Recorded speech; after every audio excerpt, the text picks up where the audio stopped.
Quelles sont les pires mauvaises pratiques que tu peux rencontrer, que tu as pu rencontrer, qui sont toujours là, bien ancrées et qui plombent des ventes?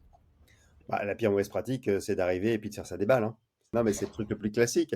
Mais parce que, c'est une zone de confort et l'être humain préfère être en zone de confort. S'intéresser à l'autre, c'est une zone d'effort. On voit qu'ils essaient de me vendre des produits, des solutions ou à distance ou en physique et puis, ben, ils commencent par une presse de 20 minutes. Donc, bah, non, c'est pas comme ça que ça marche.